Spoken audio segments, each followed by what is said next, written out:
Hello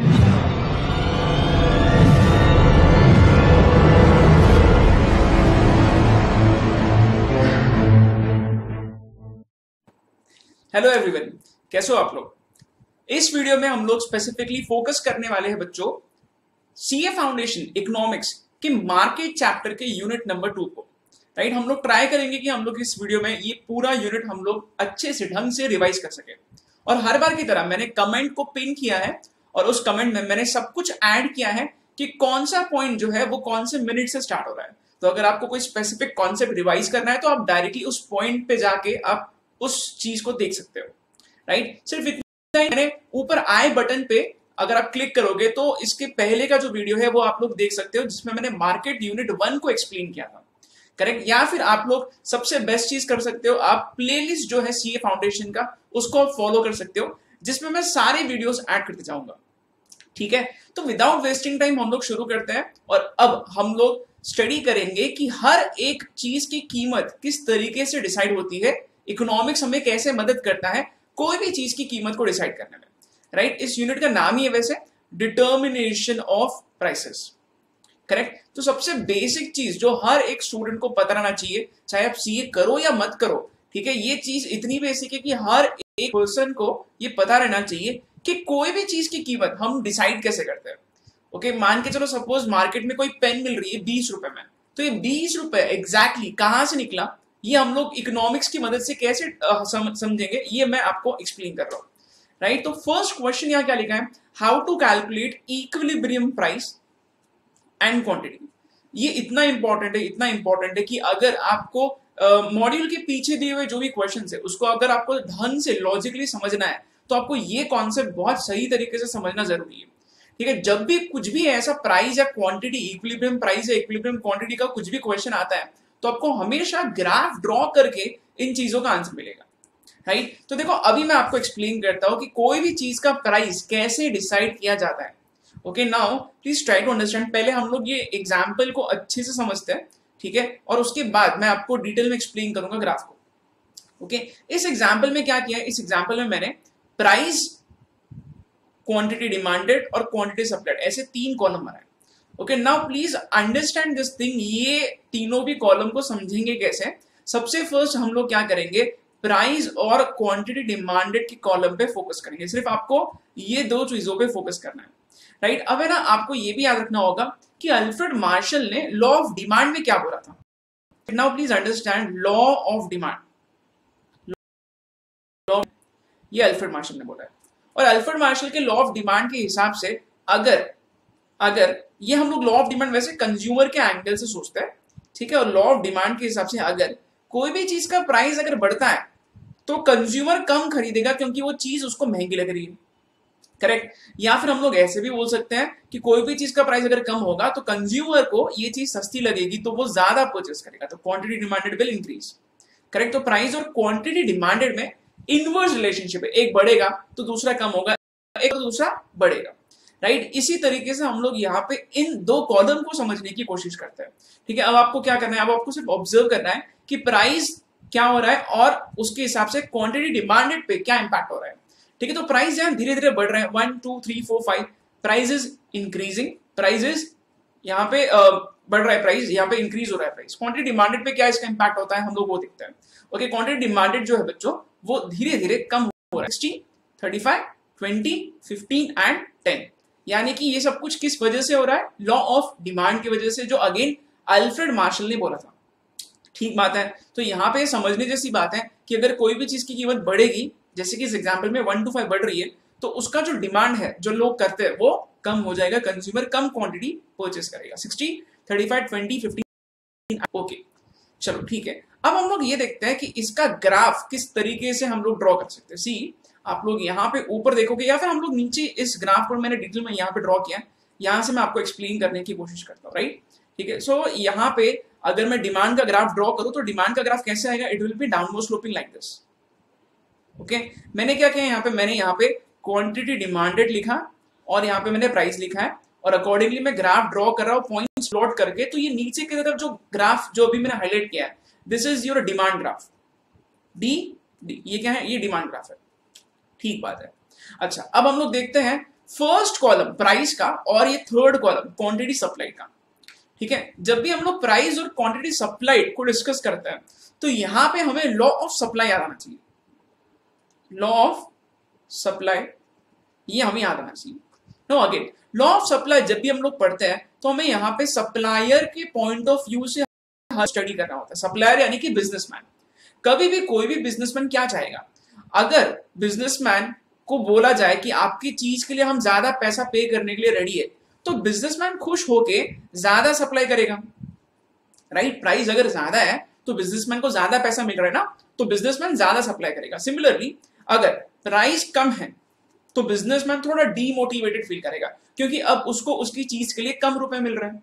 in this case businessman क्या करेगा, supply को कम करेगा। तो हम लोग एक हिसाब से यहां कह सकते हैं कि प्राइस और क्वांटिटी सप्लाइड में डायरेक्ट रिलेशनशिप है। प्राइस ज्यादा तो क्वांटिटी सप्लाइड ज्यादा, प्राइस कम तो क्वांटिटी सप्लाइड भी होगा कम।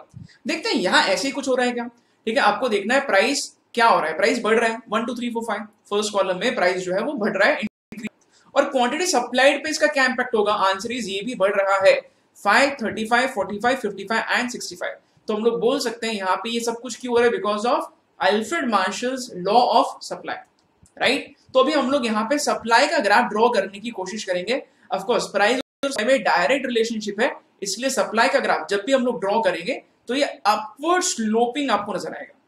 तो मैंने यहाँ पे ऑलरेडी ड्रॉ किया है, मैंने यहाँ पे प्राइस और यहाँ क्वांटिटी सप्लाई लिखा था, और मैं अकॉर्डिंगली यहाँ इसका ग्राफ अगर ड्रॉ करूंगा तो ये ऊपर की तरफ जाते हुए दिखेगा। ठीक है, अच्छा now what is more important बच्चों, यहाँ पे एक चीज मैं आपको एक्सप्लेन करता हूं। कभी भी कोई भी चीज की कीमत डिसाइड कौन करता है, ठीक है, क्या कंज्यूमर चीज की कीमत को डिसाइड करेगा या सप्लायर यानी कि जो चीज को बेच रहा है वो चीज की कीमत को डिसाइड करेगा। आंसर इज दोनों मिलके चीज को डिसाइड करेंगे। कंज्यूमर के कंट्रोल में कोई भी कमोडिटी का प्राइस नहीं होता है, और कभी भी सप्लायर अकेले के कंट्रोल में कोई भी चीज का प्राइस नहीं होता है। प्राइस हमेशा कब डिसाइड होता है और कौन डिसाइड करता है, देखो प्राइस जो है अल्टीमेटली तभी डिसाइड होगा जब कंज्यूमर और सप्लायर दोनों खुश है, बराबर। देखो अगर मैं मान के चलो कोई दुकान पे जाता हूं, तो अगर मैं एज ए कंज्यूमर मैं बहुत कम पैसे देने के लिए रेडी हूं, तो सप्लायर बेचेगा ही नहीं मेरे को वो चीज। और अगर सपोज सप्लायर बहुत ज्यादा प्राइस चार्ज करे तो मैं खरीदूंगा ही नहीं। तो जब भी हम लोग कोई चीज खरीदते हैं तो वहां पे एक्चुअली दोनों भी खुश है, कंज्यूमर भी खुश है और सप्लायर भी खुश है। तो इसीलिए हम लोग कंज्यूमर को रेस्पेक्ट देते हुए डिमांड को यहां पे कंसिडर करेंगे, और सप्लायर को रेस्पेक्ट देते हुए सप्लाई को हम लोग यहां पे कंसिडर करेंगे। और जहां पे सप्लाई और डिमांड ये दोनों भी ग्राफ मैच होते हैं, इंटरसेक्ट होते हैं, वो होगा अपना इक्विलिब्रियम पॉइंट। इक्विलिब्रियम पॉइंट का मतलब ये है कि एक ऐसा लेवल है जहां पे दोनों भी खुश है, जहां पे कंज्यूमर भी खुश है और सप्लायर भी खुश है। तो हम लोग यहाँ देखते हैं एग्जैक्टली यहाँ क्या होगा। ठीक है, देखो अब आपको अगर मैं एक्सप्लेन करूं यहाँ पे, तो यहाँ पे आपको इसको समझना कैसे। जब प्राइस 1 है तो डिमांड 60, कंज्यूमर बहुत डिमांड कर रहा है, ठीक है, बट सप्लायर कितना सप्लाई कर रहा है, सिर्फ 5। तो इसका मीनिंग क्या है, यहाँ पे जितना डिमांड किया गया है उतना उसको नहीं मिल रहा है। क्यों नहीं मिल रहा है, क्योंकि सप्लायर जो है उसको लग रहा है कि यहाँ पे प्राइस काफी कम है, तो इसलिए कंज्यूमर को उसकी चीज नहीं मिल रही है क्योंकि सप्लाई काफी कम है, और सप्लायर यहाँ पे खुश नहीं है क्योंकि प्राइस काफी कम है। सिमिलरली जब प्राइस 2 है तब भी ऐसे होगा, क्योंकि कंज्यूमर डिमांड कर रहा है 35, और सॉरी प्राइस 2 पे यहाँ पे सबसे बेस्ट लेवल है। हम लोग प्राइस 2 को एंड में लेते हैं, ठीक है, प्राइस 2 को हम लोग एंड में कंसिडर करेंगे। अभी हम लोग फिलहाल बाकी सारे लेवल्स को स्टडी करते हैं, बाकी सारे प्राइस के लेवल को देखते हैं। प्राइस 5 है तो क्या है, जब प्राइस 5 है तो यहाँ पे प्राइस बहुत ज्यादा है, क्योंकि प्राइस ज्यादा है इसलिए कंज्यूमर सिर्फ 10 डिमांड कर रहा है। कंज्यूमर खुश नहीं है क्योंकि उसको लग रहा है इस चीज की कीमत बहुत ज्यादा है। सप्लायर कितना सप्लाई कर रहा है, सप्लायर 65 यूनिट्स को सप्लाई करने के लिए रेडी है। सप्लायर यहाँ पे इतना क्यों सप्लाई करने के लिए रेडी है, क्योंकि उसको ज्यादा पैसे मिल रहे हैं, बट सप्लायर खुश नहीं हुआ क्योंकि यहाँ पे डिमांड ही काफी कम है। क्या फायदा जब मैं सप्लाई करने के लिए रेडी हूं बट मेरी चीज को खरीदने के लिए ज्यादा लोग नहीं आ रहे हैं, तो यहाँ पे इसलिए दोनों भी खुश नहीं है। सिमिलरली जब प्राइस 4 है तब भी ऐसे कुछ होगा, क्योंकि डिमांड है 15 और सप्लायर सप्लाई कर रहा है 55, प्राइस ज्यादा है यानी कि अभी भी यहाँ पे, और इसलिए यहाँ पे सप्लाई ज्यादा है और डिमांड काफी कम है। तो यहाँ पे कंज्यूमर को महंगी लग रही है चीज, और सप्लायर खुश क्यों नहीं है, क्योंकि इसकी चीज बिक नहीं रही है क्योंकि कंज्यूमर ने कम डिमांड किया है। जब प्राइस 3 है तब भी ऐसे कुछ होगा, क्योंकि यहाँ डिमांड है 20 और सप्लाई है 45। बट जब हम लोग यहां देखते हैं प्राइस 2 है तो क्या होगा, at the level of 2 rupees यहां पे क्या होगा, यहां पे डिमांड और सप्लाई दोनों मैच हो रहा है, यानी कि कंज्यूमर भी खुश है और यहाँ पे सप्लायर भी खुश है। सप्लायर खुश क्यों है, क्योंकि वो जितना बेच रहा है उसका पूरा का पूरा सामान जितना वो सप्लाई करने की कोशिश कर रहा है पूरा बिकेगा, क्योंकि यहाँ पे उतना ही है एग्जैक्टली डिमांड, राइट। तो हम लोग यहाँ पे बोलेंगे कि ये 2 रुपीज जो है ना, this is our equilibrium level, this is our equilibrium level.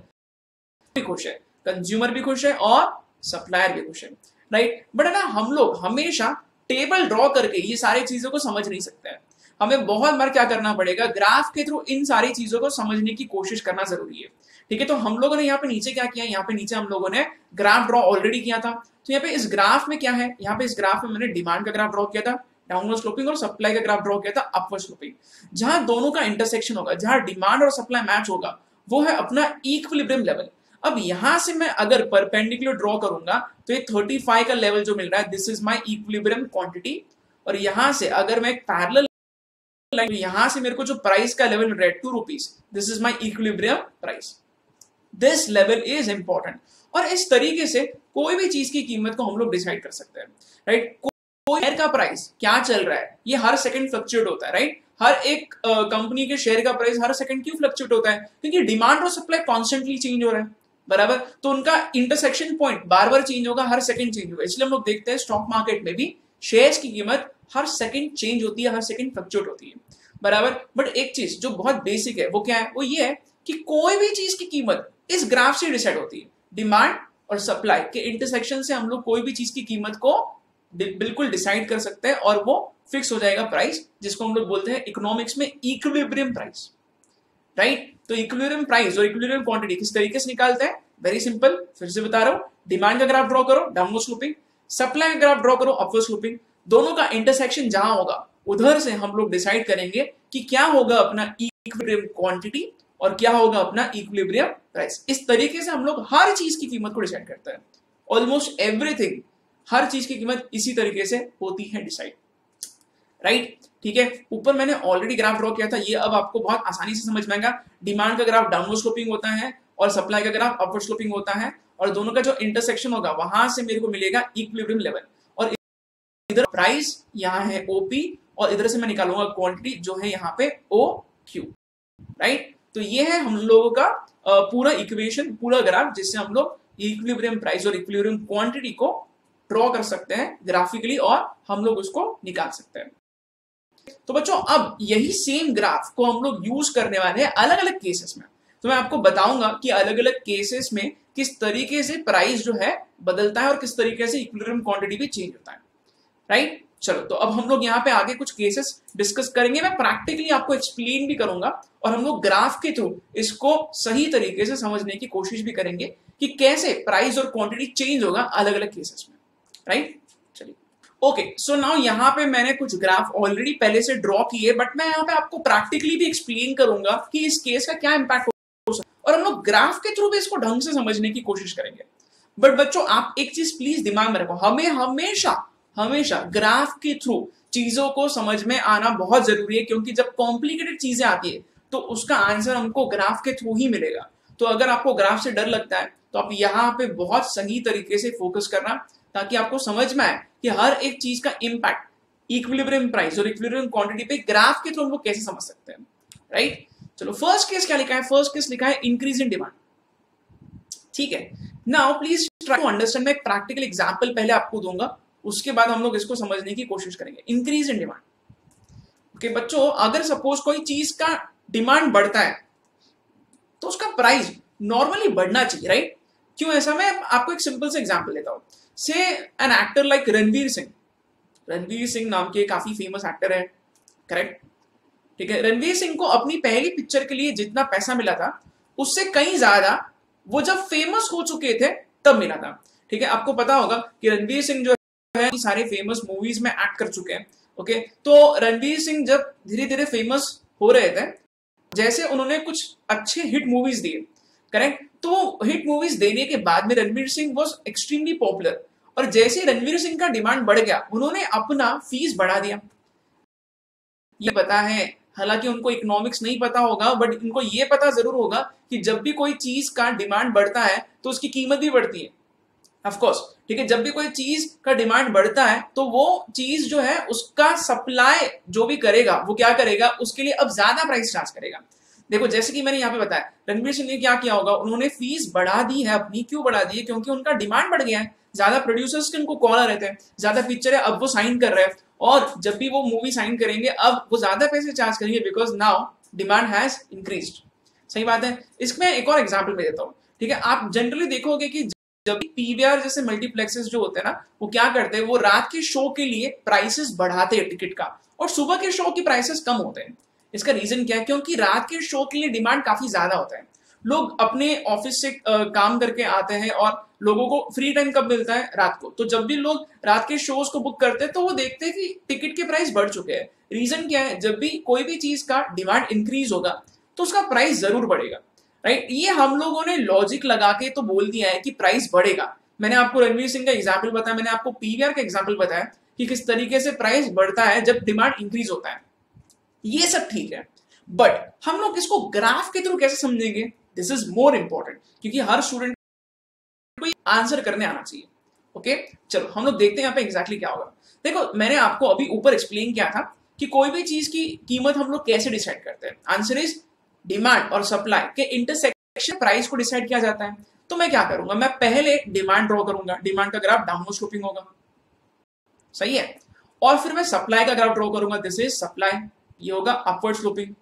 दोनों के इंटरसेक्शन पॉइंट से मैं यहां पे एक लाइन अगर खींचूंगा तो मेरे को इक्विलिब्रियम क्वांटिटी ओ क्यू समझेगा, और मेरे को प्राइस का लेवल मिलेगा ओपी।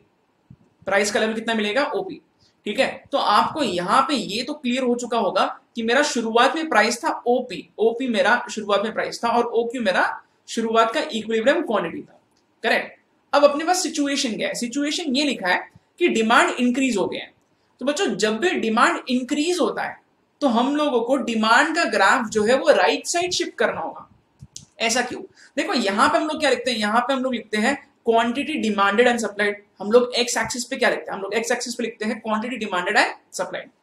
क्योंकि ये डिमांड का ग्राफ अब मेरे को इंक्रीज करना है, डिमांड मेरे को बढ़, तो इसका क्लियर इंपैक्ट होगा कि डिमांड के ग्राफ को मैं राइट साइड शिफ्ट करूं, करेक्ट। तो ये देखो मैंने यहाँ एरो ऑलरेडी किया है, और एरो करने के बाद में मैं यहाँ पे अलग कलर यूज करके आपको ये एक्सप्लेन करता हूं कि किस तरीके से यहाँ पे डिमांड का न्यू ग्राफ ड्रॉ करना चाहिए, बराबर। सी यहाँ पे हमें डिमांड को इंक्रीज करने की वजह से डिमांड का ग्राफ राइट साइड शिफ्ट हो गया, और इसलिए अब मैं न्यू डिमांड का ग्राफ ड्रॉ करूंगा जो है D1, करेक्ट। सप्लाई पे कुछ असर नहीं हुआ क्योंकि इस सिचुएशन में मैं सिर्फ डिमांड को इंक्रीज कर रहा हूं, करेक्ट। बच्चों बहुत सारे स्टूडेंट्स कंफ्यूज होते हैं, बहुत सारे स्टूडेंट्स क्या करते हैं, वो आर्ग्यू करते हैं, वो बोलते हैं सर जब डिमांड इंक्रीज हो रहा है, जब कंज्यूमर ज्यादा डिमांड कर रहा है तो मैं सप्लायर होकर ज्यादा सप्लाई भी करूंगा।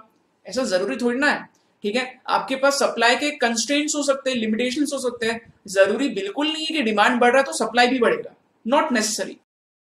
फिलहाल आपने को यहाँ सिचुएशन क्या दिया है, there is only increase in demand, तो मैं सिर्फ डिमांड के ग्राफ को यहाँ पे शिफ्ट करूंगा, वो भी राइट साइड। तो मैंने यहाँ नया डिमांड का ग्राफ ड्रॉ किया। अब ऑब्वियस चीज क्या है, न्यू डिमांड का ग्राफ होगा तो इक्विलिब्रियम पॉइंट चेंज हो जाएगा from E to now even.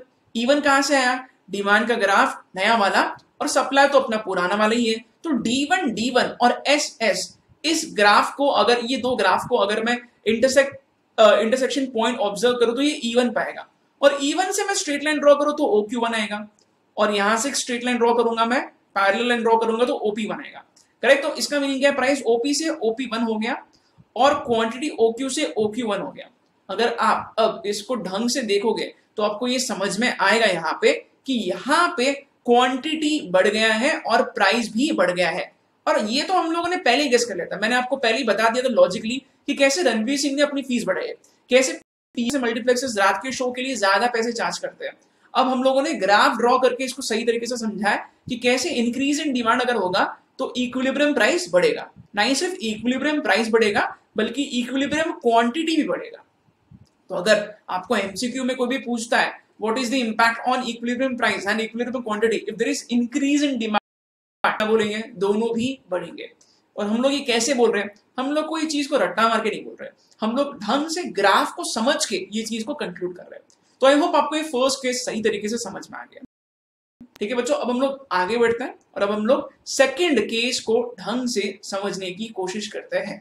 ठीक है, ओके बच्चों, अब हम लोग देखते हैं सेकंड केस जहां पे डिमांड अब होगा डिक्रीज।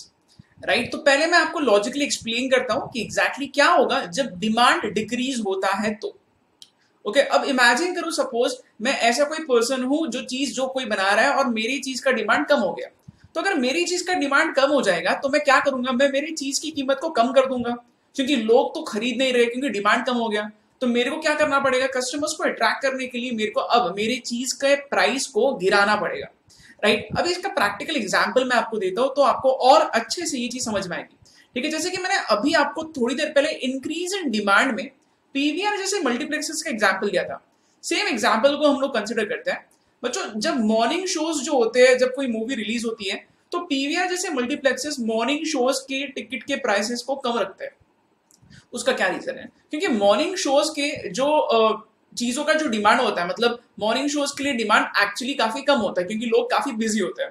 राइट, तो इन दैट केस हम लोग देखते हैं कि पीवीआर जैसे मल्टीप्लेक्सेस क्या करते हैं, वो टिकट के प्राइसेस को गिरा देते हैं।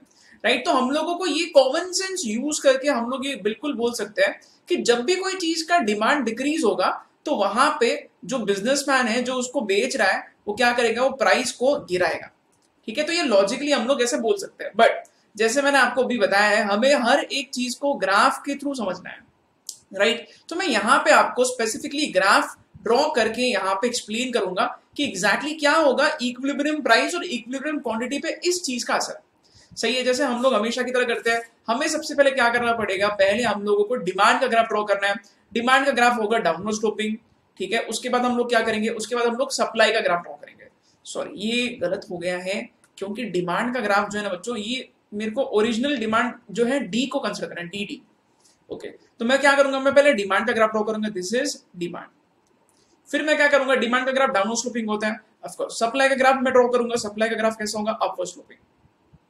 ठीक है, उसके बाद क्या होगा, अब हम लोगों को सिचुएशन देखना है। सिचुएशन यहां लिखा है डिक्रीज इन डिमांड। अब बच्चों होता ये है कि जब भी कोई चीज का डिमांड डिक्रीज होता है तो जो डिमांड का ग्राफ है वो अब लेफ्ट वर्ड शिफ्ट करना पड़ेगा। देखो हम लोग इधर क्या लिखते हैं, वाई एक्सिस पे हम लोग सॉरी इधर हम लोग एक्स एक्सिस पे क्या लिखते हैं, quantity supplied and demanded. Right, तो अभी यहाँ पे सिंपल अगर मैं यहाँ पे आपको इसका लॉजिक बताऊं तो देखो इसका लॉजिक यहाँ क्या निकलता है, वेरी सिंपल। जब भी कोई चीज का डिमांड डिक्रीज होगा, जब भी कोई चीज का डिमांड डिक्रीज होगा तो मेरे को डिमांड के ग्राफ को लेफ्ट वर्ड शिफ्ट करना पड़ेगा क्योंकि ये कम हो रहा है। तो अब न्यू डिमांड का ग्राफ कहाँ आएगा, ये D1, this is the new demand graph. ठीक है, अब है ना एक चीज और, जब हम लोगों ने पुराना डिमांड ग्राफ और पुराना सप्लाई ग्राफ को इंटरसेक्ट किया तो ये ई पॉइंट पे इंटरसेक्ट हो रहा है। राइट, और यहां से हम लोग अगर देखेंगे तो मेरा इक्विलिब्रियम क्वांटिटी निकलता है OQ। OQ क्या है, मेरा इक्विलिब्रियम क्वांटिटी। और मेरा इक्विलिब्रियम प्राइस का लेवल होगा OP, क्योंकि ये यहां से अगर मैं एक लाइन खींचूंगा तो OP लेवल आ रहा है और यहां से अगर मैं एक लाइन खींचूंगा तो OQ लेवल आ रहा है। तो OQ और OP ये अपने पुराने प्राइस और पुराने क्वांटिटी के लेवल है। अब हमने क्या किया, अब हम लोग ने डिक्रीज इन डिमांड है इसलिए मैंने न्यू ग्राफ ड्रॉ किया है जो लेफ्ट साइड शिफ्ट हो गया। हम लोगों को सिर्फ डिमांड के ग्राफ को यहाँ पे शिफ्ट करना है, सप्लाई जैसा का वैसे ही है। तो ये न्यू डिमांड का ग्राफ और ये पुराना सप्लाई का ग्राफ, दोनों का इंटरसेक्शन पॉइंट अब E1 पे आता है। तो E1 से अब मेरे को समझ में आएगा कि मेरा यहाँ पे इक्विलिब्रियम क्वांटिटी हो गया है OQ1 और मेरा इक्विलिब्रियम प्राइस हो गया है OP1। तो आप लोग अगर देखोगे तो आपको ये समझ में आएगा कि प्राइस OP पहले था और अब ये प्राइस हो गया है OP1, यानी कि प्राइस हो गया है कम। तो हम लोग जो लॉजिकली ये बोल रहे थे, अभी हम लोगों ने ये सेम चीज को ग्राफ ड्रॉ करके ये चीज को हम लोगों ने कंफर्म किया है। राइट, ग्राफ ड्रॉ करने का फायदा क्या है, ग्राफ ड्रॉ करने से आप क्वांटिटी और प्राइस दोनों का सही तरीके से यहाँ पे आप अंदाजा लगा सकते हो कि प्राइस पे क्या असर होगा और क्वांटिटी पे क्या असर होगा। राइट, क्वांटिटी का हम लोग देखते हैं यहाँ क्या होगा, पहले OQ था अब ये OQ1 हो गया, पहले OQ था अब ये OQ1 हो गया, यानी कि क्वांटिटी भी कम हो गया, क्वांटिटी गिरेगा प्राइस भी यहाँ गिरेगा। So this is again very simple, हम लोग ग्राफ ड्रॉ करके हर सिचुएशन को समझने की कोशिश कर रहे हैं। ठीक है, ओके नेक्स्ट पॉइंट पे आते हैं। अब हम लोग नेक्स्ट सिचुएशन को समझते हैं, एग्जैक्टली यहाँ क्या लिखा है, इंक्रीज इन सप्लाई और फिर लास्ट सिचुएशन रहेगा डिक्रीज इन सप्लाई। पहले हम लोगों ने डिमांड को इंक्रीज और डिक्रीज करने से प्राइस और क्वांटिटी पे क्या इंपैक्ट होता है ये सीखा। अब हम लोग सप्लाई को चेंज करके देखेंगे। राइट नाउ यहां पे अभी अपना नेक्स्ट सिचुएशन लिखा है increase in supply. Okay, next situation return here is increase in supply. अब पहले ना मैं लॉजिकली आपको एक्सप्लेन करता हूं कि सप्लाई कोई भी चीज का इंक्रीज होगा तो उसका प्राइस पे क्या असर हो सकता है। ओके, देखो बच्चों, अब एक सिंपल सा एग्जांपल मैं यहां पे आपको दे रहा हूं जिससे आपको बहुत सही तरीके से ये कॉन्सेप्ट लंबे टाइम तक याद रहेगा, राइट। सो देखो, सप्लाई का एक्चुअली प्राइस पे क्या असर हो सकता है बच्चों। नॉर्मली देखा जाए ना तो अगर कोई भी चीज का सप्लाई बढ़ता है तो उसका इंपॉर्टेंस कम हो जाता है और उस चक्कर में हम लोग देखते हैं कि प्राइस गिरेगा। यहां पे प्लीज कंफ्यूजन बिल्कुल भी नहीं रहना चाहिए। क्यों ऐसा? क्योंकि देखो यहाँ पे बहुत सारे स्टूडेंट्स के दिमाग में क्या होता है, सर आपने तो बोला था प्राइस बढ़ेगा तो सप्लाई बढ़ेगा और प्राइस कम होगा तो सप्लाई कम होगा, लॉ ऑफ सप्लाई में। यहाँ पे हम लोग ऐसा नहीं कर रहे। यहाँ पे हम लोग क्या कर रहे हैं, यहाँ पे हम लोग पहले सप्लाई को चेंज कर रहे हैं। ठीक है, मैं आपको एक काम करता हूँ, ये चीज को मैं एक्सप्लेन करता हूँ एक एग्जांपल से कि कैसे सप्लाई बढ़ेगा तो प्राइस गिरेगा, राइट। या फिर मैं इसको उल्टा भी लिख सकता हूं, सप्लाई अगर कोई चीज का कम है तो उसका प्राइस ज्यादा होता है। ठीक है बच्चों, देखो ये मैं आपको जो बता रहा हूं ना, ये चीजों में आपको बिल्कुल भी कंफ्यूजन नहीं रखना चाहिए। फिर से I am repeating my words. ठीक है, देखो यहां पे मैं क्या बता रहा हूं, प्राइस अगर बढ़ेगा पहले तो सप्लाई बढ़ेगा, प्राइस कम होगा पहले तो सप्लाई कम होगा। बट अभी मैं क्या कर रहा हूं, मैं पहले प्राइस को चेंज नहीं कर रहा हूं, मैं पहले सप्लाई को चेंज कर रहा हूं और उसका इंपैक्ट प्राइस पे देख रहा हूं। तो यहाँ पे एग्जाम्पल क्या हो सकते हैं बच्चों, देखो कितना प्रैक्टिकल एग्जाम्पल मैं आपको दे रहा हूं। सो इमेजिन करो कि अभी कोविड-19 के चक्कर में हम लोग देख रहे हैं कि ऑक्सीजन का सप्लाई जो है वो बहुत कम है, करेक्ट, और उसका डिमांड बहुत ज्यादा है। तो ऑक्सीजन का सप्लाई कम होने की वजह से इन सारी चीजों का प्राइस बढ़ गया, राइट। ठीक है, तो बच्चों देखो यहाँ पे कितना हम लोग सिंपल इकोनॉमिक्स लगा रहे हैं। जब भी कोई चीज का सप्लाई कम होता है उसकी कीमत बढ़ जाती है। ओके, तो अगर हम लोग इसको उल्टा करें, से कोई चीज का सप्लाई बहुत ज्यादा है, इजीली कोई चीज मिल रही है, तो उसके लिए लोग ज्यादा पैसा पे नहीं करेंगे, प्राइस गिर जाएगा। ठीक है, इसको और ढंग से अगर मैं बताऊं ना तो यहाँ पे आप एक सिंपल एग्जांपल को दिमाग में रख सकते हो। सपोज इमेजिन करो एक पानी की बोतल है, वाटर बोतल, ठीक है, और इस पानी के बोतल को हम लोग बेचने की कोशिश कर रहे हैं से रेगिस्तान में। ठीक है, सपोज मान के चलो कि कोई ऐसा एरिया है जहां पे पानी बिल्कुल नहीं है। ठीक है, से समथिंग लाइक डेजर्ट। बच्चों अगर मान के चलो हम लोग डेजर्ट जैसे एरिया में अगर मैं पानी के बोतल को बेचने की कोशिश करूंगा तो क्या होगा, तो वहां पे लोग बहुत पैसा देने को रेडी होंगे क्योंकि वहां पानी नहीं है। तो इसका मीनिंग क्या है? इसका मीनिंग ये कि अगर कोई चीज का सप्लाई कम है तो लोग ज्यादा पैसा देने के लिए रेडी होते हैं। जैसे कि अभी मैंने बताया, हो सकता है कि पानी की बोतल रेगिस्तान में से 500 रुपए में बिक रही है, लोग 500 रुपए तक देने को रेडी, क्यों? क्योंकि वहां पे पानी का सप्लाई नहीं है, राइट। अगर मैं यही पानी की बोतल को बेचने की कोशिश करूं से नदी के नजदीक, से नियर अ रिवर, अगर एक बहती हुई नदी है जिसमें ऑलरेडी बहुत साफ सुथरा पानी है और वहां पे जाके अगर मैं पानी के बोतल को बेच रहा हूं तो यहाँ पे लोग पैसा देंगे ही नहीं। क्यों नहीं देंगे यहाँ पे पैसा? क्योंकि ऑलरेडी पानी काफी अवेलेबल है, वो भी फ्री में। तो यहाँ पे इसका मीनिंग क्या होगा, अगर कोई चीज का सप्लाई ज्यादा है तो उस चीज का प्राइस होगा कम, राइट। तो ये यहाँ पे हम लोगों को लॉजिकली ये मैं बता रहा हूं आपको, सप्लाई बढ़ेगा तो प्राइस कम होगा, सप्लाई कम होगा तो प्राइस बढ़ेगा। प्रैक्टिकली भी हम लोग देखते हैं, राइट। हम लोग देख रहे हैं अभी कि बहुत सारे इंजेक्शंस की, बहुत सारे दवाइयों की कमी है, सप्लाई काफी कम है कोविड-19 के चक्कर में। और बच्चों अभी देखो, अगर कोई दवाई की कमी होती है तो उसकी कीमत बहुत ज्यादा बढ़ जाती है, ब्लैक मार्केटिंग होती है। क्यों? क्योंकि यहाँ पे इकोनॉमिक्स हम लोगों को बोलते हैं सप्लाई कम होगा तो प्राइस बढ़ेगा, राइट। अच्छा, और कोई चीज का सप्लाई बहुत ज्यादा है तो लोग ज्यादा उसको इंपॉर्टेंस नहीं देते और उसका प्राइस कम हो जाता है, करेक्ट। ये कॉन्सेप्ट अलग है और ये हमने जो सीखा ना, this is law of supply, ये अलग है। लॉ ऑफ सप्लाई में पहले प्राइस चेंज होता है फिर उसका सप्लाई पे इंपैक्ट होता है। अभी मैं जो बोल रहा हूं ना, ये एक अलग चीज है। यहाँ पे पहले सप्लाई को हम लोग चेंज कर रहे हैं, उसका इंपैक्ट प्राइस पे क्या होगा मैंने अभी आपको लॉजिकली बताया। बट हम लोगों को इस तरीके से इसको समझना तो है, ठीक है, बट हम लोग ग्राफ ड्रॉ करके इसको और ढंग से समझने की कोशिश करेंगे, राइट। आते हैं ग्राफ पे। ओके, तो बच्चों देखो यहाँ अभी अपना ये सिचुएशन क्या है, इंक्रीज इन सप्लाई। अभी मैंने आपको बताया कोई चीज का सप्लाई अगर बढ़ जाता है तो उसका इंपॉर्टेंस कम हो जाता है, प्राइस गिरेगा। हमें पता है कि प्राइस गिरेगा, बट ये चीज को मैं ग्राफ के थ्रू आपको एक्सप्लेन कर रहा हूँ, right. Now please understand this thing कि कैसे यहाँ पे ग्राफ पे इसका इंपैक्ट हो सकता है। सबसे पहला काम हम लोग क्या करते हैं, पहला काम सबको क्या करना है, पहले डिमांड का ग्राफ ड्रॉ करो, डाउनवर्ड स्लोपिंग, फिर सप्लाई का ग्राफ ड्रॉ करो, अपवर्ड स्लोपिंग। डिमांड और सप्लाई का इंटरसेक्शन जहां होगा वहां से हम लोग निकालेंगे इक्विलिब्रियम लेवल, ठीक है, पहले अपना यहां पे हम लोग प्राइस चेक करेंगे, वो है ओपी, और फिर से मैं यहां से परपेंडिकुलर ड्रॉ करूंगा तो मेरे को क्वांटिटी का लेवल मिलेगा ओक्यू। अब सिचुएशन को समझते हैं। सिचुएशन में क्या लिखा है, there is increase in supply. जब भी कोई चीज का सप्लाई इंक्रीज होता है, सप्लाई बढ़ता है, तो हमें सप्लाई के ग्राफ को अब राइट साइड शिफ्ट करना होगा क्योंकि सप्लाई बढ़ रहा है, राइट। तो बच्चों इसलिए हम लोग अभी क्या करेंगे, अभी हम लोग यहाँ पे सप्लाई का नया ग्राफ ड्रॉ करेंगे, और मैं यहाँ पे आपको न्यू सप्लाई का ग्राफ जो है अलग से हाईलाइट करके बता रहा हूँ। सप्लाई पहले एस एस था, अब मैं S1 यानी कि इसको मैं राइट साइड शिफ्ट करने वाला हूं, तो ये यहाँ पे मेरा न्यू सप्लाई का ग्राफ आएगा। सही बात है। तो बच्चों अब हम लोग क्या करेंगे, अब हम लोग देखेंगे कि यहाँ पे नया सप्लाई का ग्राफ और पुराना डिमांड का ग्राफ दोनों का इंटरसेक्शन कहाँ आएगा, ये आएगा पॉइंट E1 पे। अब अगर E1 ये मेरा न्यू लेवल है, इक्विलिब्रियम पॉइंट, तो यहां से मैं परपेंडिकुलर ड्रॉ करूंगा तो मेरे को न्यू लेवल मिल रहा है क्वांटिटी का OQ1। तो OQ से OQ1 मेरा क्वांटिटी बढ़ गया, राइट। पहले OQ था और अभी OQ1 हो गया, यानी कि क्वांटिटी इंक्रीज हो रहा है। बट प्राइस पे क्या असर होगा देखते हैं। पहले प्राइस OP था, अब क्या होगा, प्राइस अब हो गया है OP1। प्राइस अब क्या हो गया, OP1, ठीक है। OP से OP1 आप लोग ये देख सकते हो कि OP से OP1, पहले OP था अभी OP1 हो गया, यानी कि प्राइस मेरा हो गया है कम। तो जो हम लोगों ने लॉजिकली पहले ही बोल दिया था कि कोई चीज का सप्लाई बढ़ेगा तो प्राइस गिरेगा, वो हम लोग ग्राफ के थ्रू अब समझ रहे हैं। सही, ग्राफ ड्रॉ करने का फायदा क्या है, ग्राफ से आपको ना ही सिर्फ प्राइस का लेवल समझ में आएगा बल्कि क्वांटिटी का भी आपको सही अंदाजा लगेगा। सही बात है। तो आई होप आपको ये समझ में आ गया। अब हम लोग डिक्रीज इन सप्लाई को भी फटाफट कर लेते हैं। करेक्ट बच्चों, डिक्रीज इन सप्लाई में क्या होगा, वेरी सिंपल।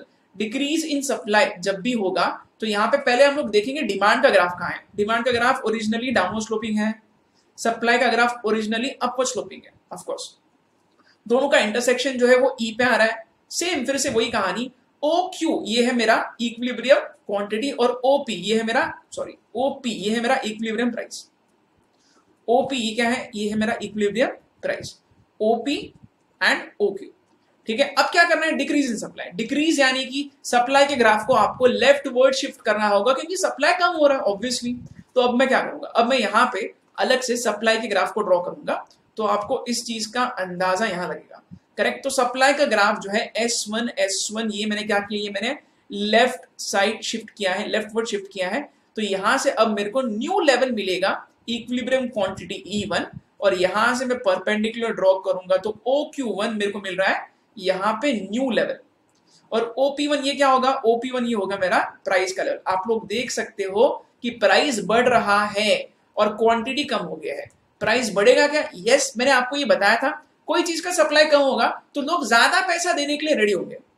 सही है, ठीक है। कोविड-19 में इंजेक्शंस की कमी हो रही है, दवाइयों की कमी हो रही है, ऑक्सीजन की कमी हो रही है, तो लोग ज्यादा पैसा देने के लिए रेडी हो रहे हैं। क्यों, because there is decrease in supply. Correct, रेगिस्तान में पानी के बोतल के लिए मैं ज्यादा पैसा दूंगा, क्यों, because there is decrease in supply. जब भी कोई चीज का सप्लाई में कमी होती है उसका प्राइस बढ़ेगा, ये चीज हमें पता है ऑलरेडी, बट हमने अब ग्राफ के थ्रू इसको लॉजिकली समझा है। ग्राफ ड्रॉ करना इंपॉर्टेंट क्यों है, क्योंकि ग्राफ से आपको प्राइस और क्वांटिटी दोनों का अंदाजा लगेगा, जिससे आप सही तरीके से आंसर जो है वो कर सकते हो, MCQ को सही तरीके से आप सॉल्व कर सकते हो। तो ये 4 केसेस मैंने आपको भी बताया, और इन चारों केसेस का नीचे यहाँ समरी लिखा है। बराबर, समरी ये क्या है मैं आपको एक बार क्विकली बता देता हूं, ठीक है। जब भी इंक्रीज इन डिमांड होगा तो प्राइस जो है वो बढ़ेगा और क्वांटिटी भी बढ़ेगा। जब डिक्रीज इन डिमांड होता है प्राइस गिरेगा, क्वांटिटी भी गिरेगा। बट जब इंक्रीज इन सप्लाई होगा तो प्राइस गिरता है बट क्वांटिटी बढ़ता है, और जब डिक्रीज इन सप्लाई होगा तो यहाँ पे प्राइस बढ़ता है और क्वांटिटी गिरता है। ये सारी चीजों का अंदाजा आपको कैसे लगेगा, जब आप ग्राफ ड्रॉ करोगे तब। प्लीज ये टेबल को लर्न मत करो बैठ के, क्योंकि अगर आप इसको रट्टा मार रहे हो तो मतलब आप लॉजिक को साइड में रख के चीजों को लर्न कर रहे हो, मगअप कर रहे हो। आपको 1-2 दिन लर्न रहेगा, हो सकता है बाद में आप भूल जाओ। तो आपको अलग अलग वैरायटी के क्वेश्चन अगर ढंग से सॉल्व करना है तो आपको हमेशा हमेशा ग्राफ के थ्रू ही इसको अप्रोच करना जरूरी है। इसलिए मैंने इतना डिटेल में आपको ग्राफ का लॉजिक बताया, ठीक है बच्चों। अब हम लोग थोड़े डिफिकल्ट सिचुएशंस को कंसिडर करते हैं। अभी तक हमने क्या किया, अभी तक हमने एक एक चीज को ही चेंज किया। मैंने या तो सिर्फ डिमांड को चेंज किया है, नहीं तो सिर्फ सप्लाई को चेंज किया है। प्रैक्टिकली हो सकता है कि कोई चीज का डिमांड और सप्लाई दोनों भी साथ में चेंज हो रहे हैं। तो ऐसे केसेस को आप कैसे आंसर करोगे, अगेन ग्राफ के थ्रू, और हम लोग ग्राफ कैसे ड्रॉ करके ऐसे सिचुएशन को हम लोग सॉल्व कर सकते हैं, ये मैं अभी आपको बताने की कोशिश करूंगा, राइट। चलो ओके बच्चों, अब थोड़े कॉम्प्लिकेटेड केसेस जैसे मैंने आपको भी बताया, और यहाँ हेडिंग भी वैसे लिखा है, simultaneous changes in demand and supply, यानी कि यहाँ पे अब ऐसे केसेस हम लोग करने वाले हैं जहां डिमांड और सप्लाई दोनों भी साथ में चेंज हो रहा है। करेक्ट। फर्स्ट केस देखते हैं एग्जैक्टली क्या हो सकता है यहाँ पे।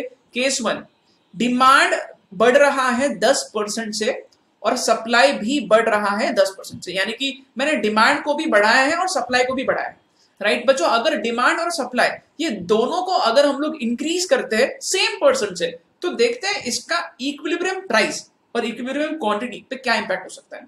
देखो अभी ऐसे सिचुएशन में हो सकता है कि आप डायरेक्टली अंदाजा ना लगा सके, ठीक है, तो ऐसे में हम लोगों को क्या करना पड़ेगा, ग्राफ के थ्रू ही इसको अच्छे से ढंग से सॉल्व करना पड़ेगा। तो मैं यहाँ पे आपको बताने की कोशिश करूंगा इसका ग्राफ हम लोग कैसे ड्रॉ कर सकते हैं। ओके यस, तो देखो पहला काम क्या करना है, पहले तो आपको पुराना ओरिजिनल डिमांड का ग्राफ और ओरिजिनल सप्लाई का ग्राफ ड्रॉ करना है।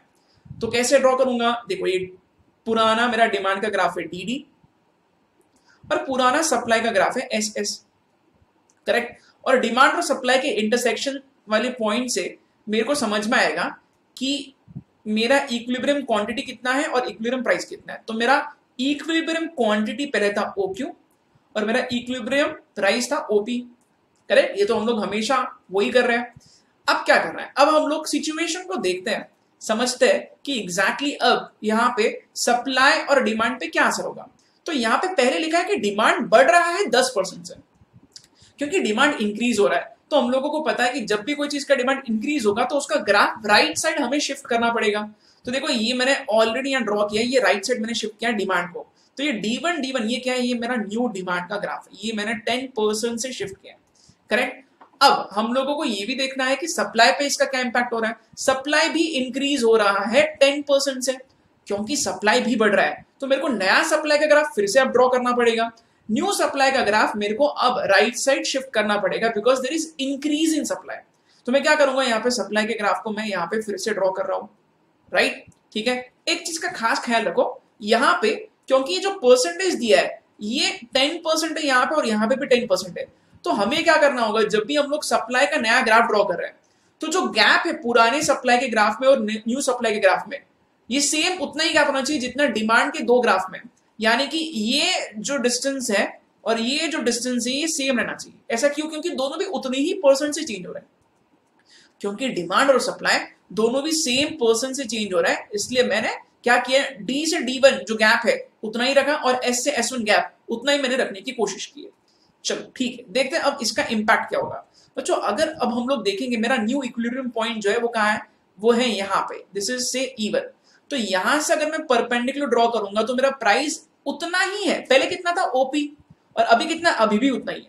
तो ये OP से OP उतना ही है, मतलब मेरा प्राइस बिल्कुल भी चेंज नहीं हो रहा है, प्राइस उतना ही है, जितना का उतना ही, पहले के उतना ही है।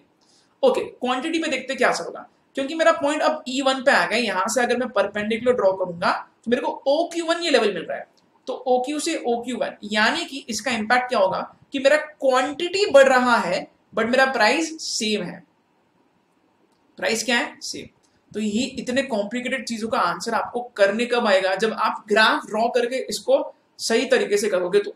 राइट, क्योंकि यहाँ पे दोनों भी साथ में चेंज हो रहा है तो हो सकता है there may be some sort of confusion. तो उसको हम लोग अवॉइड कैसे करेंगे, ग्राफ ड्रॉ करके। तो आपको ग्राफ ड्रॉ करने में आपको एक्सपर्टीज लाना जरूरी है। सही है। So this is the first case जहां पे डिमांड और सप्लाई दोनों भी सेम पर्सन से बढ़ रहा है। तो इसका असर क्या होगा, प्राइस उतना ही रहेगा, सेम रहेगा, बट क्वांटिटी यहां बढ़ जाएगा। OQ से OQ1 हो गया, पहले OQ था अभी OQ1 हो गया, तो क्वांटिटी बढ़ गया। प्राइस OP का OP ही है इसलिए प्राइस सेम है। ठीक है, यहां हम लोग अब देखते हैं सेकंड केस को, सेकंड सिचुएशन को हम लोग समझने की कोशिश करते हैं। राइट, सेम लॉजिक लगाने बच्चों, ज्यादा कुछ यहाँ पे आपको डरने की जरूरत नहीं है। ठीक है, भले ही केस में यहाँ पे थोड़ा कॉम्प्लिकेशन है, बट अगेन मैं जैसे बता रहा हूं आपको वैसे ही करना है, तो आपको आसानी से इसका आंसर करना है। केस 2, डिमांड बढ़ गया 20% से और सप्लाई बढ़ रहा है सिर्फ 10% से। तो यहाँ दोनों भी बढ़ रहे हैं बट डिमांड ज्यादा बढ़ रहा है, तो हमें डिमांड का गैप बढ़ा के दिखाना पड़ेगा कि डिमांड ज्यादा परसेंट से इंक्रीज हुआ है। राइट, कैसे करोगे, अगेन पहला स्टेप क्या है, सप्लाई का ग्राफ ड्रॉ करो, फिर डिमांड का ग्राफ ड्रॉ करो, और जिधर ये दोनों भी इंटरसेक्ट होते हैं वहां से आपको इक्विलिब्रियम लेवल से मिलेगा परपेंडिकुलर ड्रॉ करने पे क्वांटिटी जो है OQ, और पैरेलल लाइन ड्रॉ करने से आपको मिलेगा प्राइस जो है OP। ये है हमारा ओरिजिनल प्राइस और ओरिजिनल क्वांटिटी। अब सिचुएशन को देखो, सिचुएशन क्या है कि डिमांड बढ़ गया है 20% से, क्योंकि डिमांड बढ़ गया है 20% से, तो मैं ज्यादा गैप से ड्रॉ करूंगा नया डिमांड का ग्राफ, क्योंकि इंक्रीज है तो हम लोगों को इसको राइट साइड शिफ्ट करना होगा, बराबर। तो मैं क्या करूंगा यहाँ पे, अब मैं न्यू डिमांड का ग्राफ ड्रॉ करूंगा, ठीक है। तो नया डिमांड का ग्राफ ड्रॉ करने के लिए यहाँ पे मैं D1 जो है ना, ये न्यू डिमांड का लेवल हो गया हम लोग का, और हमने यहाँ पे हम लोगों को क्या करना है, हम लोगों को यहाँ पे गैप ज्यादा रखना है। क्यों गैप ज्यादा रखना है? क्योंकि ये 20% से इंक्रीज हो रहा है, करेक्ट। अच्छा, उसके बाद सप्लाई भी बढ़ गया 10% से, सप्लाई बढ़ा है, बट क्योंकि ये सिर्फ 10% से बढ़ा है तो हम लोग सप्लाई को राइट से शिफ्ट तो करेंगे, बट उतने बड़े गैप से हम लोग इसको शिफ्ट नहीं करेंगे, क्योंकि ये सिर्फ 10% से इंक्रीज हो रहा है। तो मैं क्या करूंगा, सप्लाई को शिफ्ट करूंगा राइट साइड, और ये होगा कम गैप से, करेक्ट। तो इससे क्या होगा, इससे मेरा न्यू डिमांड का ग्राफ और न्यू सप्लाई का ग्राफ जो है मैंने ड्रॉ किया, और अब मेरे को इक्विलिब्रियम लेवल मिल रहा है यहाँ पे E1 से परपेंडिकुलर ड्रॉ किया मैंने, तो मिल गया OQ1। OQ1 क्या है? OQ1 है मेरा न्यू लेवल क्वांटिटी का, इक्विलिब्रियम क्वांटिटी का। यहां से मैं एक पैरेलल लाइन ड्रॉ करूंगा ना, तो मेरे को प्राइस का लेवल मिलेगा OP1। प्राइस क्या हो रहा है देख सकते हैं हम लोग, OP से OP1 ये क्या हो गया, ये इंक्रीज हो गया, प्राइस बढ़ गया।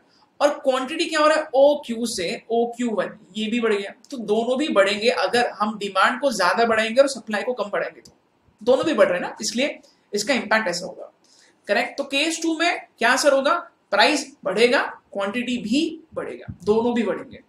चलो ठीक है, लास्ट केस देखते हैं क्या होगा। लास्ट केस में बच्चों, केस 3 में डिमांड को हम लोगों ने बढ़ाया है 10% से, और सप्लाई को हम लोगों ने बढ़ाया है 20% से। तो डिफरेंस क्या हो गया, डिफरेंस ये हो गया कि हम लोग अभी डिमांड को कम परसेंट से बढ़ा रहे हैं, बट सप्लाई को हम ज्यादा परसेंट से बढ़ा रहे हैं।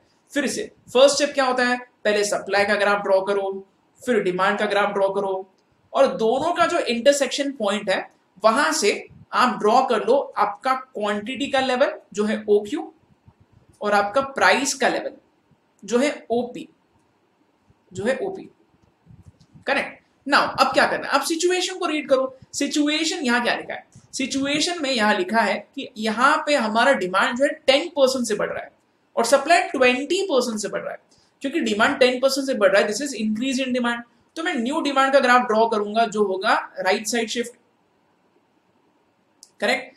ओके, दिस इज D1, और यहाँ पे सप्लाई को भी मेरे को ड्रॉ करना पड़ेगा जो राइट साइड शिफ्ट हो जाएगा, बट क्योंकि सप्लाई 20% से बढ़ गया तो थोड़ा गैप ज्यादा दिखा के सप्लाई का नया ग्राफ ड्रॉ करना है। तो देखो ये S से S1 जो है इसमें गैप मैंने ज्यादा रखा है, ओके।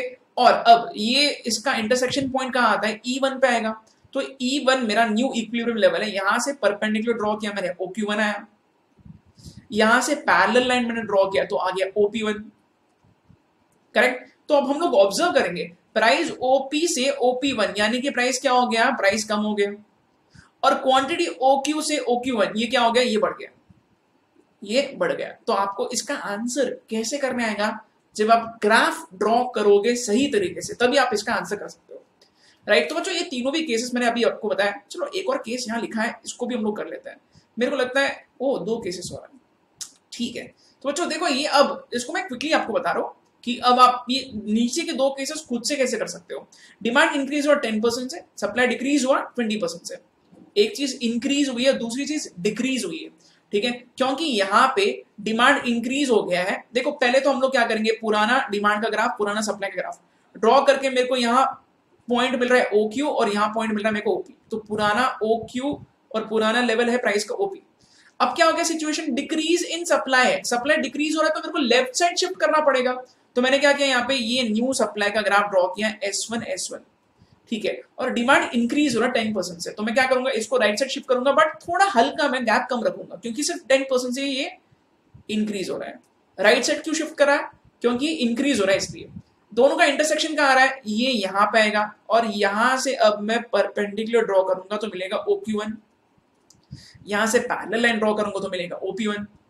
अब ऑब्जर्व करो सिर्फ, प्राइस क्या होगा, प्राइस OP से OP1 ये बढ़ गया है, और क्वांटिटी OQ से OQ1 ये घट गया है, right. Similarly you can also solve this last case, यहां क्या हो रहा है, there is decrease in demand by 10%, पुराना लेवल है OQ and OP, OQ and OP, decrease हो गया डिमांड 10% से, तो मैं डिमांड के ग्राफ को लेफ्ट साइड शिफ्ट करूंगा, ये है डिक्रीज इन डिमांड, और सप्लाई इंक्रीज हो गया 20% से, तो सप्लाई को मैं राइट साइड शिफ्ट करूंगा ज्यादा गैप से, क्योंकि ये इंक्रीज हो गया, राइट साइड शिफ्ट किया मैंने ज्यादा गैप से। डिमांड और सप्लाई, न्यू डिमांड और न्यू सप्लाई का इंटरसेक्शन यहां आ रहा है, इधर से परपेंडिकुलर ड्रॉ किया, आ गया OQ1, इधर से पैरेलल लाइन ड्रॉ किया, आ गया OP1। अब ऑब्जर्व करो, OP से OP1 मतलब प्राइस मेरा गिर गया है, और OQ से OQ1 मतलब मेरा क्वांटिटी बढ़ गया है। तो बच्चों मैंने आपको डिफरेंट केसेस बताए जिससे आप सही तरीके से एक अंदाजा लगा सकते हो कि क्या होगा इक्विलिब्रियम प्राइस और इक्विलिब्रियम क्वांटिटी पे वो सिचुएशन का असर, राइट। आई होप आपको ये सब कुछ समझ में आ गया है एकदम ढंग से, और मेरे को लगता है कि अब ये सारे केसेस हम लोगों ने कर लिए तो आप बहुत ज्यादा कॉन्फिडेंस से अच्छे से हर एक चीज को आंसर कर पाओगे, राइट। ठीक है बच्चों, इसके अलावा मैंने एक दो सिचुएशंस यहाँ और कवर किए जो मॉडल के पीछे कुछ क्वेश्चंस थे, और हो सकता है कि आपको ये सॉल्व करने में दिक्कत हो, तो मैंने यहाँ पे मॉडल के पीछे के 2-3 क्वेश्चंस को अलग से कवर करने की कोशिश की है, और अब हम लोग देखते हैं कि वो क्वेश्चंस अगर एग्जाम में आपको पूछे जाए तो आप किस तरीके से उसको आंसर कर सकते हो, राइट। यही सारी सिचुएशंस को हम लोगों को यूज करना है, और अगर अब आपको ग्राफ ड्रॉ करना बहुत सही तरीके से आ गया है तो अब सारे आप कॉम्प्लिकेटेड क्वेश्चंस को बहुत सही तरीके से सॉल्व कर सकते हो। देखते हैं हम लोग आपको ये कॉम्प्लिकेटेड क्वेश्चंस को आंसर करने आ रहा है क्या। ओके, तो बच्चों मैंने यहाँ पे एक्स्ट्रा क्वेश्चंस लिखे हैं, मॉडल के क्वेश्चन है वैसे तो, बट हम लोग डिटेल में इसको समझने की कोशिश करेंगे लॉजिकली, और आंसर आपको करने आना चाहिए क्योंकि हम लोगों ने बहुत मेहनत से सब कुछ रिवाइज किया। चलो देखते हैं फर्स्ट क्वेश्चन मॉडल का क्या लिखा है। Chicken and fish are substitutes, if the price of chicken increases the demand for fish will. आपको लॉजिक लगाना है, कितना सिंपल क्वेश्चन है। चिकन और फिश दोनों भी सब्स्टिट्यूट है, यानी कि कंज्यूमर या तो चिकन कंज्यूम करेगा या तो फिश, मतलब प्राइस अगर दोनों का चेंज होता है तो इसके डिमांड पे भी क्लियरली असर होगा, ठीक है। If price of chicken increases, मतलब चिकन अगर महंगा होता है, इसका प्राइस अगर बढ़ेगा तो लोग चिकन से शिफ्ट हो जाएंगे फिश पे, क्यों, क्योंकि ये दोनों सब्स्टिट्यूट्स हैं, राइट। अगर सब्स्टिट्यूट्स हैं तो यहाँ पे चिकन छोड़ के अब लोग फिश कंज्यूम करना ज्यादा चालू करेंगे बिकॉज चिकन का प्राइस बढ़ गया है, करेक्ट। तो यहाँ पे फिश का डिमांड क्या होगा, the demand for fish will increase, obviously fish will increase. Increase क्यों, बिकॉज यहाँ पे चिकन और फिश क्या है, सब्स्टिट्यूट्स, तो लोग ज्यादा क्या कंज्यूम करेंगे, फिश को, क्यों, क्योंकि चिकन महंगा हो गया ना, तो लोग यहां से यहां अब शिफ्ट हो जाएंगे। ये बहुत सिंपल क्वेश्चन था, ठीक है। नेक्स्ट क्वेश्चन पे आते हैं, ये थोड़ा सा कॉम्प्लिकेटेड है। कॉम्प्लिकेटेड इसलिए बोलो बिकॉज यहाँ ग्राफ आपको ड्रॉ करना पड़ेगा। देखो आप ग्राफ को कैसे यूज कर सकते हो हम लोग ऐसे क्वेश्चंस के लिए, ये मैं आपको एक्सप्लेन करूंगा अभी, ठीक है। देखते क्या लिखा है। Potato chips and popcorn are substitutes. Potato chips और पॉपकॉर्न दोनों सब्स्टिट्यूट्स कैसे हो गए। पीवीआर अगर हम लोग जाते हैं, इंटरवल में हो सकता है कि कोई कंज्यूमर सोच रहा है मैं पोटैटो चिप्स खरीदूं या पॉपकॉर्न खरीदूं, तो ये दोनों भी एक हिसाब से सब्स्टिट्यूट्स हो गए, राइट। मतलब कंज्यूमर दोनों में से कोई एक चीज को प्रेफर करेगा, ठीक है। A rise in the price of potato chips will dash the demand for popcorn. अब इमेजिन करो कि पोटैटो चिप्स जो है इसकी कीमत बढ़ गई, इसका प्राइस बढ़ गया।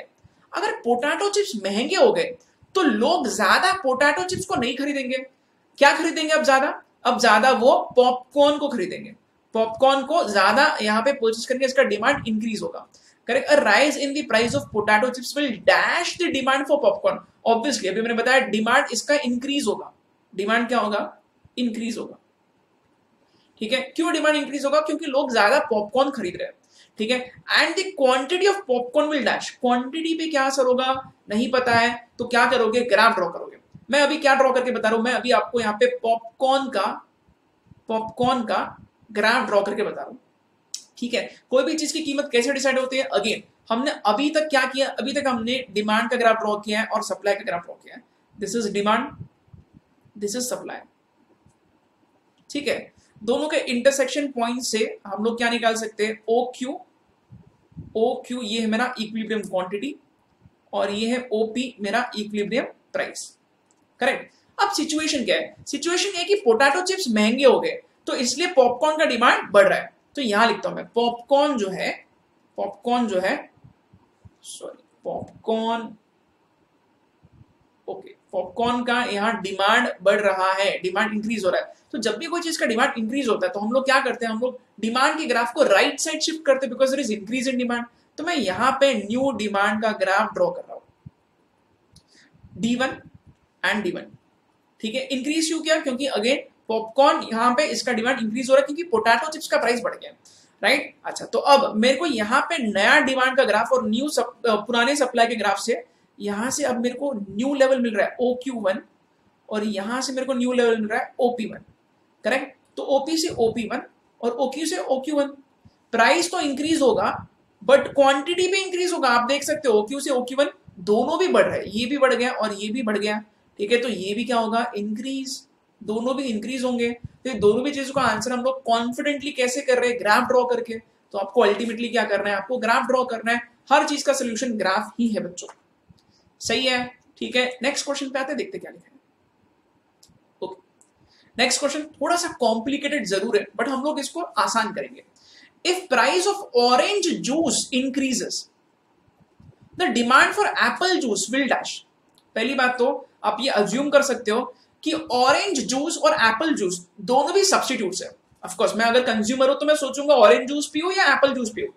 कुछ लोग हो सकते हैं जो दोनों भी जूस पी रहे हैं, बट अभी हम लोग अज्यूम ये कर रहे हैं कि कंज्यूमर दोनों में से एक चूज करेगा, राइट। तो अगर सपोज ऑरेंज जूस और एप्पल जूस, मेरे पास दो ऑप्शन है और ऑरेंज जूस का प्राइस बढ़ गया है तो मैं ज्यादा अब डिमांड करूंगा एप्पल जूस को, तो ऑटोमेटिकली एप्पल जूस का डिमांड इंक्रीज होगा,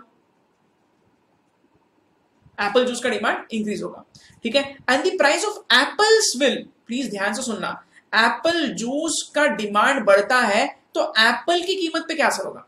no please understand this thing, apple juice versus apple, दोनों का क्या कंपैरिजन है, क्या लिंक है, ये मैं बता रहा हूं।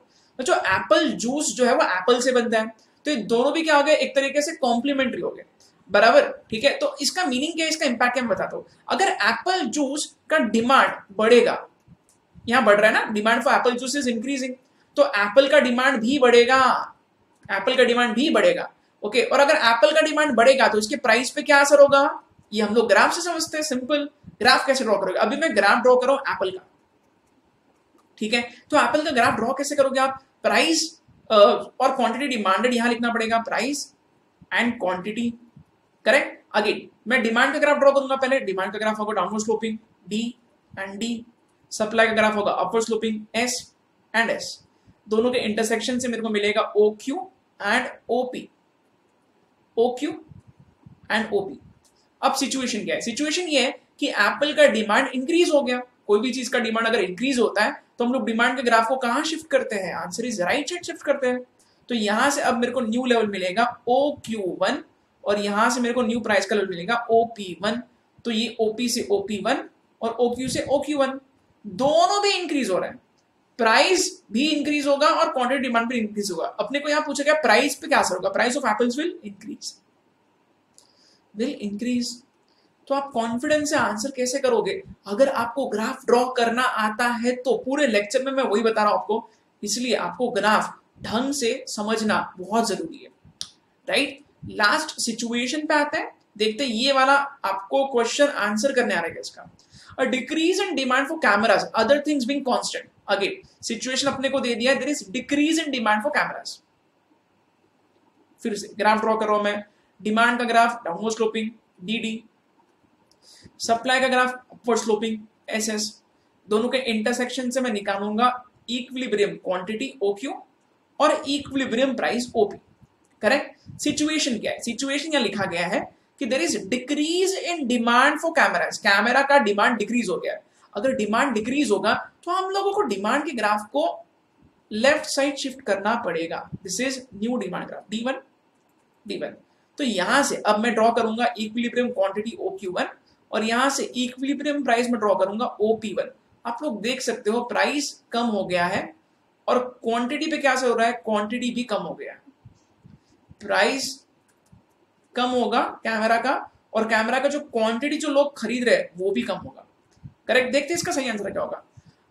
Increase in number of cameras both, बिल्कुल नहीं भाई, कैमरास लोग कम खरीदेंगे। क्यों कम खरीदेंगे, क्योंकि डिमांड डिक्रीज हो गया तो लोग ज्यादा कैमरास क्यों खरीदेंगे, ये आंसर नहीं है। Decrease the price, decrease the price, जी हाँ यहां तक तो सही है, but increase the number of cameras bought, ये भी गलत है, दोनों भी कम हो रहा है ना। Increase the price of cameras, ये गलत हो गया, decrease the price and decrease the number of cameras both, this is the right answer. ये हम लोग सही आंसर चूज कैसे कर रहे हैं, क्योंकि हमने ग्राफ ड्रॉ किया है। अल्टीमेटली हर चीज ग्राफ पे आके अटकती है, तो इसलिए आपको ग्राफ का प्रैक्टिस करना बहुत जरूरी है। और मैंने जिस तरीके से आपको बताया, आपको वही तरीका यूज करना है जिससे आप हर एक कॉम्प्लिकेटेड, हर एक इजी क्वेश्चन को आसानी से सॉल्व कर सकते हो। तो बच्चों ये वीडियो में हम लोगों ने बहुत कुछ सीखा है। इस वीडियो में मैंने कमेंट में अलग से, मैंने आपको पहले भी बताया था कि मैंने बहुत सारी चीजों का टैगिंग किया है, तो आपको जो कॉन्सेप्ट फिर से रिवाइज करना है, बार बार इस वीडियो को देख सकते हो, स्पीड बढ़ा के भी देख सकते हो, आप आपके कन्वीनियंस के हिसाब से इस वीडियो को देख सकते हो। तो अगर आप लोगों को ये वीडियो अच्छा लगता है तो प्लीज लाइक, शेयर और कमेंट जरूर करना, अपने फ्रेंड्स के साथ शेयर करो। और अब हम लोग मिलेंगे मार्केट के यूनिट नंबर 3 के वीडियो में। Thank you so much.